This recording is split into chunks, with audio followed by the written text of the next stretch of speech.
it inevitable? Right. Yeah. Or is there some other way to get that biochemistry done? Now, the best argument I've heard for DNA, although it took me part of the way there, but I'm still skeptical because of the complexity of a DNA molecule. Yeah, it's crazy. A geologist said, look, when we go to other planets, the geology is familiar, right? A rock crystal of these atoms crystallizes the same way if given the right temperatures and pressures here as in there. Right. And so if the geology repeats itself, no matter what planet we're on, maybe biology will repeat itself. Exactly. And I thought, okay, I threw a bone to that, and I said, all right, let me hang with that for a bit. But speaking of bones, I got a bone to pick with you. You lumped Titan in with Enceladus and Europa. Europa. How dare you? Go on. You're motivated by the search for life. That's right. Life on Earth everywhere has uses liquid water. Yep. There's no liquid water on Titan. Well, to be clear, there is. We do think that beneath the ice shell of Titan, there is an ocean trapped beneath that thick ice shell.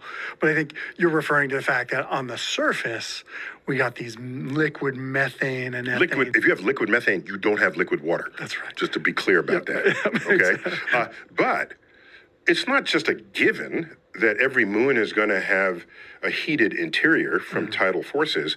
Now, I didn't do my homework on Titan before this interview, but is it subject to the same tidal stressing of its physical body as Europa and as Enceladus? It's a bit of a more complicated story, specifically at Saturn, and this is the story is complicated. Titan, moon of Saturn. Yes. Right. So Titan and Enceladus and the moons of Saturn, when it comes to the tides and how much tidal energy they have now and have had in the past, it's a bit complicated because the various moons go through resonances, right? Kids on a swing set kind of pumping each other up to swing in harmony or out of phase, right?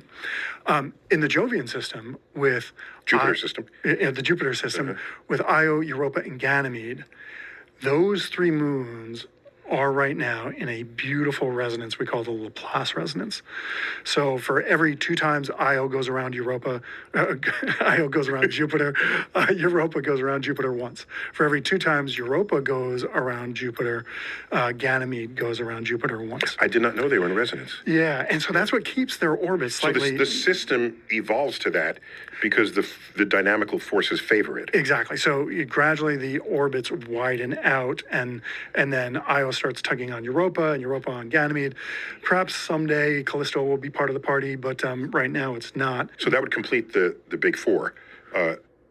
So I'm going to watch this entire video. Great peace to you all, Yakoki. And I'm going to see what more do they have to say about the planets aligning and them meeting one another. You can see this is live time.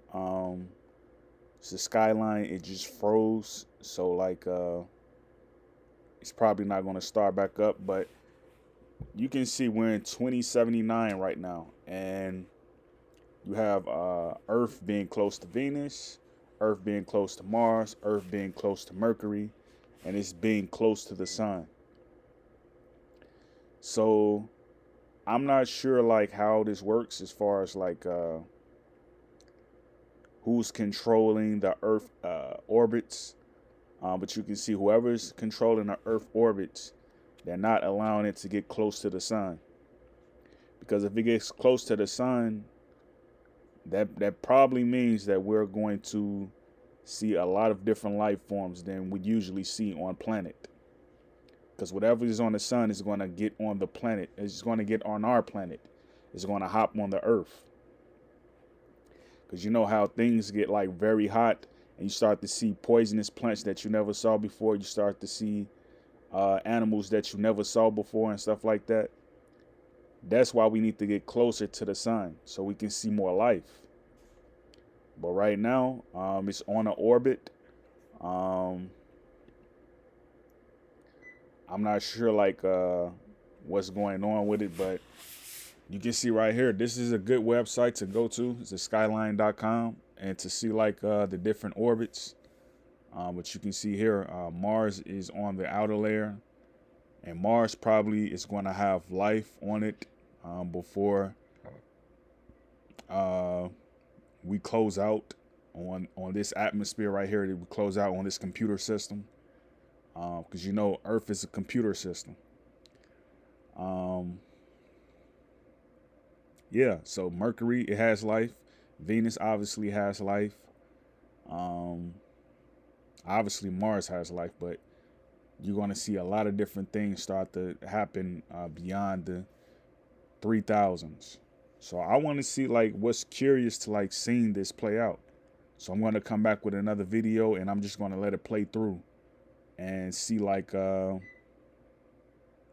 what happens in the 3000s, if it can even get that far. So I want to see. Great peace, Yakoki.